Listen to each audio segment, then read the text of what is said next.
Hello, good morning, જય શ્રી કૃષ્ણ. કેમ છો બધા? આઈ હોપ કે બધા મજામાં હશો. અત્યારે ફૂલ વરસાદ ચાલુ છે અને આજે છે સોમવાર અને શનિ રવિ બે દુનો મિક્સ મેં થોડી ક્લિપો લીધી છે, એ વિડીયામાં મૂકું છું. તો આઈ હોપ કે બધા વિડીયો જોજો, લાઈક કરજો, શેર કરજો અને સબસ્ક્રાઈબ કરજો. અને જે હવે એનાઉન્સમેન્ટ કરવાનું હતું આપણે ગીવ અવેનું, એ ચાલો આપણે આગળ જોઈએ. લાસ્ટમાં હું આ ગીવ અવેનું એનાઉન્સમેન્ટ કરીશ, તો પ્લીઝ બધાએ પૂરો વિડીયો જોજો. ચાલો તો આગળ મળીએ.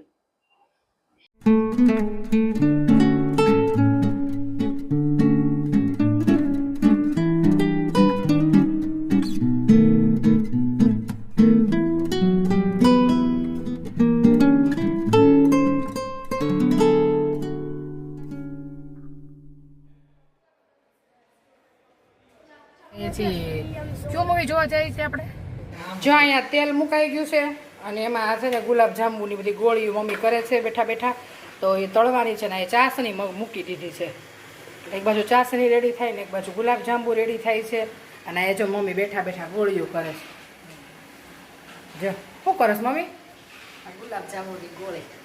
જો પછી કસી કરવી પડે તો સારી થાય, નકર તિરાડ પડી જાય કે ફૂલે તિરાડ પડી જાય તો મજા ન આવે.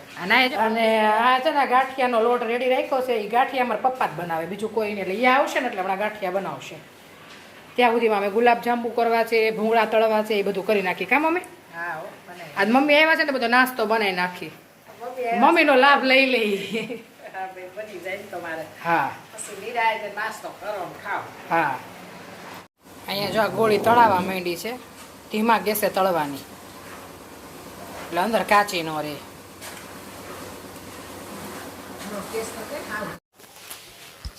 અહીંયા જો પપ્પા આવ્યા ને પછી એને લોટ બાંધો, બધું મોણ ને માપ એને કમ્પ્લીટ ખબર હોય એટલે એ વ્યવસ્થિત બાંધે. અમારે વધઘટ થાય ને પછી હરખા ન બને તો પપ્પા ખીજાય, એટલે એને જ જોઈને જાતે જ લોટ બાંધો, બધું સરસ વ્યવસ્થિત નાખીને અને જો પાડીએ દીધા. ગાંઠિયા ગરમા ગરમ પાડવા માંડ્યા છે અને બહુ સરસ બન્યા હતા. ક્રિસ્પી હતા અને અંદરથી સોફ્ટય હતા, ફૂલાય હતા સરસ. 1 કિલોના કર્યા ને તો એક આખો ડબ્બો ભરાણો એટલા હતા. ઘણાય થયા, બહુ સરસ બન્યા હતા. અને જો તો આ ગરમા ગરમ છે ને ગાંઠિયા રેડી છે. અને એની જોડે અમે છે ને મરચાં તળી નાખ્યા હતા થોડાક, એટલે ગરમા ગરમ ગાંઠિયા ખાઈ લીધા. અને પછી અહીંયા જો હવે મમ્મી છે ને પૂરી વણે છે, બધી ઘઉંના લોટની પૂરી છે. મેંદો બિલકુલ નથી, ખાલી ઘઉંનો લોટ છે જ કઠણ બાંધી અને ફરસી પૂરી કરી છે. જો પૂરી હું તળતી જાઉં છું ને મમ્મી વણતા જાય છે. અને થોડી સુકાવા દેવાની હોય, મમ્મી કે સુકાવા દઈએ ને તો સરસ ક્રિસ્પી થાય, એટલે ચા જોડે મજા આવે ને છોકરાને નાસ્તામાં દેવી હોય ને તોય મજા આવે. તો જો આટલી મેં તળી ને તળું છું અહીંયા પૂરી. અને અહીંયા ગાંઠિયા જો રેડી થઈ ગયા છે મસ્ત ગરમા ગરમ. અહીંયા પૂરીઓ એ બધી તળાઈને રેડી થઈ ગઈ છે. અને અહીંયા ગુલાબ જાંબુ ચાસણીમાં નાખી દીધા છે અને એ સરસ તૈયાર થઈ ગયા છે. અહીંયા છે ને આજે લોકો જમવા બેસી ગયા છે. કિચનમાં નાસ્તો બનાવ્યો છે ને તો આખું કિચન જોઈને મને કાંઈક થાય છે, આમ સાફ કરવાનું છે. જો અને વાસણનો ઢગલો એક વાસણ છે, આ બધું કામ કરવાનું બાકી છે ને કરવાનું છે. 5:30ની ઉઠીને ત્યારની કામમાં તો થાકી ગયા છે. અને માખીઓ એટલી આવે છે કે વાત જવા દે. હવે તો માખીની બીક લાગે છે. પહેલાં માખી આવતી તેમ લાગતું કે વરસાદ આવશે, હવે તો માખી આવે તો પેલું કંઈક નીકળ્યું છે ને ચાંદીપુરા, એની બીક લાગે છે. એટલે આ ચાસણીને એવું લીધું છે ને ગુલાબ જાંબુ ને બધું ચીકણું થઈ ગયું છે, તો બધું સાફ કરવાનું છે. બપોરના 3 થયા છે ને બધું કામ કરીને હું અત્યારે ફ્રી થઈ. અત્યારે જો આ પ્લેટફોર્મ કરી નાખ્યું, કેટલું ગંધારું બધું ચીકણું થઈ ગયું હતું ને તેલવાળું, એ બધું સાફ કર્યું.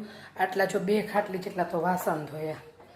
જે બધું જ કરીને ફ્રી થઈ અને કપડાં સુકાય છે, પણ ઝરમર ચાલુ થયો છે. તો વધારે આવશે તો લઈશું, નહીં બહાર જ રહેવા દેશે. હવે કિલોમીટર પૂરા થઈ ગયા છે, હવે સાવ થાકી ગયા છે. સવારનું બધું બનાવ્યું નાસ્તો ને એવું, એટલે બધું કામય થઈ ગયું છે. હવે સાંજે રસોઈ બનાવવાની એવો વિચાર નથી. જે નાસ્તો બનાવ્યો છે ને એમાંથી જ કંઈક બનાવીને ખાઈ લેવાનું છે. કાંઈ ચાટ કે એવું કંઈક બનાવી દઈશું. ગાંઠિયા કર્યા છે તો કઢી કરી દઈશું, તો કઢીને ગાંઠિયા ચાલશે. કાં ભૂંગળા તળ્યા છે તો બટેકા કરી નાખશું, તો બટેકા ભૂંગળા એવું જ કંઈક હવે બનાવવાનું છે. બાકી તો આખો દિવસ કિચનમાં જાય એવું છે. એટલે આજે હવે કંઈ રાત્રે રસોઈમાં બહુ તામઝામ નથી કરવાનું, આવું જ કંઈક ચાટ બનાવીને ખાઈ લેવાનું વિચાર છે. કેમ કે કાલે સન્ડે છે ને, એટલે પછી વાંધો ન આવે. સન્ડે હોય ને એટલે આવું બધું ચાલે. બીજા દિવસે તો પછી છોકરા સ્કૂલ ન હોય એટલે પછી ફૂલ ડીશ જ કરવાની હોય શાંતિથી. બધા બપોરે સન્ડે હોય ને શાંતિથી બધા જોડે જમીએ ફૂલ ડીશ. એટલે આજે ચાલશે જે હશે ને એ. તો આવું છે. હવે થોડી વાર આરામ કરીએ. 3 થઈ ગયા છે ને, થોડીક વાર રિલેક્સ કરીએ. સવારની 5:30થી અત્યાર સુધી આમનું કન્ટિન્યુ કામ જ ચાલુ હતું. તો હવે થોડી વાર આરામ કરીએ, પછી આગળ હવે શું કરીએ છીએ જોઈએ. શ્લોકની ફ્રેન્ડનો બર્થડે છે ને, તો અમે અહીંયા ગિફ્ટ લેવા માટે આવ્યા છીએ. ચોઈસ કરીએ છીએ શું લેવું શું નહીં, કન્ફ્યુઝ થઈ ગયા છીએ. તો બધું જોઈએ છીએ. જો ગિફ્ટ લેવા માટે અહીંયા આવી ગયા છીએ. અત્યારે છે ને બપોરના 1 વાગ્યો છે ને, અમે બધા મૂવી જોવા જઈએ છીએ. ઘણા ટાઈમથી ઈચ્છા હતી મૂવી જોવાની, પણ મેળ નહોતો પડતો, કે હતું જ નહીં આ મૂવી. અમે જઈએ છીએ, કયો મૂવી જોવા જઈએ છીએ આપણે? ચાલ જીવી લઈએ. છે બહુ જૂનું, પણ અમારે જોવાનું જ નહોતું, અને ફાઇનલી આવ્યું છે બપોરનો શો, પણ જોવું જ હતું. એટલે હવે જઈએ જ છીએ. હવે જોઈને કહીએ કેવું છે. અને શ્લોકને જો આજ બર્થડેમાં જવાનું છે. પાછું મૂવી જોઈને આવીને એની ફ્રેન્ડનો બર્થડે છે, તો બર્થડેમાં જવાનું છે. એટલે રેડી થઈ ગયો છે. પછી જોઈને આવીને તરત બર્થડેમાં. તો આજે આખો સન્ડે અમારો આવી રીતે જવાનો છે. તો જોઈને આવીએ પછી કહીએ કેવું છે મૂવી. ક્યાં જવાનું છે શ્લોકને? બર્થડેમાં હરદીને મૂવી જોવા, પછી ફ્રેન્ડની ઘરે. બધા ફૂલ એક્સાઇટેડ છે. હવે મજા આવે કે નહીં કા? ચાલો તો હવે જોઈ આવીએ. ફાઇનલી જો પહોંચવા જ આવ્યા છીએ હવે. ત્યારે છે ને ઇન્ટરવેલ પડ્યું છે ને, તો અમે લોકો બહાર આવી ગયા છીએ. થોડુંક ફોટો સેશન એવું બધું ચાલે છે, અને મૂવી બહુ જ સરસ છે. બસ ચાલો જોઈને પછી ઘરે જઈને આપણે મૂવીની વાતો કરશું.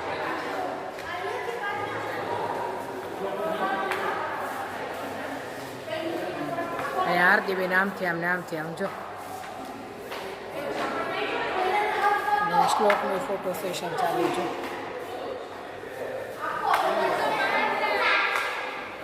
મારો ફોટો તો અહીંયા જો હું ને શ્લોક આવી ગયા છીએ બર્થડેમાં. અને અહીંયા મ્યુઝિક ને મસ્તી ને ગેમ ને બધું બહુ જ મજા આવે છે. અહીંયા જો મમ્મા બચ્ચાની ગેમો રમાય છે, તો બધા ગેમ રમે છે. અને અહીંયા મ્યુઝિક ચાલુ છે ને, તો શ્લોક જો ઠેકડા થયો છે ને એની ફ્રેન્ડ જોડે એ બોલિંગ ને એવું બધું કરે છે, અને બધા બલૂન ઉડાડે છે. અને છોકરાઓને તો આવવું જ જોઈએ. તો બધા બહુ જ એન્જોય કર્યું ને બહુ જ મજા આવી. તો અહીંયા જો અમે બર્થડેમાંથી હવે ઘરે જવા માટે નીકળીએ છીએ, અને બહાર વરસાદ ફૂલ ચાલુ છે. અને જો હવે અમે ઘરે જઈએ છીએ. જે દિવસની આપણે રાહ જોતા હતા ને, દિવસ ફાઇનલી આવી ગયો છે. આજે છે ને ગીવ અવેનું એનાઉન્સમેન્ટ કરવાનું છે. તો બધા છે ને આખો વિડીયો પૂરો જોજો. વિડીયોને લાઇક કરજો, શેર કરજો અને સબસ્ક્રાઈબ કરજો. એટલે જેમ જેમ 100 સબસ્ક્રાઈબર થઈ ગયા ને, એવી જ રીતે 200, 300 આપણી સિરીઝ આગળ વધતી જ રહે. એવી રીતે નવા ગીવ અવે આવશે. 100 પર આ ફર્સ્ટ ગીવ અવે છે, સેકન્ડ ગીવ અવે 200 પર આવશે, ત્રીજો ગીવ અવે 300 પર આવશે. એવી રીતે 10 સુધી આપણે કરવાનું છે. 1000 થાય ને ત્યાં સુધી 10 ગીવ અવે આવવાના છે. તો તમારે લોકોને ગીવ અવેમાં શું કરવાનું છે ને, એ હવે હું તમને કહું છું. તમારે આ વિડીયો જે મેં અપલોડ કર્યો છે ને, આ વિડીયોને તમારે લાઈક કરવાનો છે, અને પૂરેપૂરો વિડીયોને જોવાનો છે. અને આ વિડીયાની નીચે કોમેન્ટ બોક્સમાં કોમેન્ટ કરવાની છે કે તમને વિડીયો કેવો લાગ્યો, શું આ તે કોઈ પણ કોમેન્ટ કાંઈ પણ તમે કરી શકો. કોઈ પણ એક કોમેન્ટ કરવાની છે, અને ચેનલને સબસ્ક્રાઈબ કરવાની છે. બસ એટલે લાઈક કરવાનું છે, સબસ્ક્રાઈબ કરવાનું છે, અને કોમેન્ટ બોક્સમાં જઈને કોમેન્ટ કરવાની છે. બસ આટલું કરવાનું છે. આ કોમેન્ટમાંથી રેન્ડમલી કોઈ પણ એક કોમેન્ટને ચૂઝ કરવામાં આવશે, અને એ હશે વિનર. બરાબર? હવે કોની કોમેન્ટ થાય છે ચૂઝ, એ રેન્ડમલી જ થશે, અમને પણ ખબર ન હોય. એટલે એ કોઈ પણ એક કોમેન્ટને ચૂઝ કરવામાં આવશે, અને પછી એ વિનર જાહેર થશે. તો તમારે આટલું કરવાનું છે. અને આ ફર્સ્ટ ગીવ અવેનું એનાઉન્સમેન્ટ છે. આના પછી 200 પર સેકન્ડ આવશે, એમાં કોઈ 2 વિનર હશે. આમાં કોઈ એક કોમેન્ટને આપણે ચૂઝ કરશું. 200 પર જે બીજો ગીવ અવે થશે આપણો, એમાં કોઈ 2 વ્યક્તિને આપણે, કોઈ 2 સબસ્ક્રાઈબર એને આપણે ચૂઝ કરશું. એવી રીતે 300 પર કોઈ 3 ને. જેમ જેમ આપણું ફેમિલી મોટું થતું જશે, એમ એમ ગીવ અવેમાં સબસ્ક્રાઈબર આપણે વધારતા જઈશું. તો તમારે ચેનલને સબસ્ક્રાઇબ કરવાની છે. જો એવું નહીં લાગે કે કોઈ એક વ્યક્તિને જ મળવાની છે ગિફ્ટ, આમાં તમારો વારો નથી આવ્યો તો તમે બીજી વખત જ્યારે થશે બીજો ગીવ અવે એ ફટાફટ થશે. જો 100 થતા અત્યારે એક 116 તો થઈ ગયા છે, તો ફટાફટ 200 થતા બી વાર નહીં લાગે. જો તમે બધા ફટાફટ ચેનલને સબસ્ક્રાઇબ કરી દેશો તો ફટાફટ 200 થશે, એટલે પછી ફટાફટ બીજો ગીવ અવે આવશે, તો બીજા ગીવ અવે પાર્ટિસિપેટ કરશું. એમાં કોઈ પણ 2 હશે સબસ્ક્રાઇબર, એવી રીતે ત્રીજો આવશે, એમાં 3 હશે, ચોથો આવશે એમાં 4 હશે, પાંચમામાં 5 હશે, એવી રીતે 10મો આવશે એમાં કોઈ 10 સબસ્ક્રાઇબરને આપણે સરપ્રાઈઝ ગિફ્ટ આપીશું. એટલે એવું નહીં કે ભાઈ આમાં નથી આવ્યું તો બીજામાં નહીં આવે. તમારે ખાલી ચેનલને સબસ્ક્રાઇબ કરી દેવાની છે ને કોમેન્ટ કરવાની છે, લાઈક કરવાની, આખો વિડીયો જોવાનો, બસ આટલું કરવાનું છે. એટલે પછી તમને કોઈ પણને કોઈ લકી વિનરને વિન જાહેર કરશું આપણે. તો ચાલો તમે બધા પહેલા આમાં પાર્ટિસિપેટ કરી દો અને સબસ્ક્રાઇબ કરીને પછી લાઈક કરી દો, નીચે કોમેન્ટ કરી દો અને આ ગીવ અવેમાં પાર્ટિસિપેટ કરીને ગીવ અવે જીતો. આઈ હોપ કે બધાને આ ગીવ અવેમાં મજા આવશે, આપણું ફેમિલી વધુ ને વધુ મોટું બનતું જાય, એમાં આપણને વધારે મજા આવે.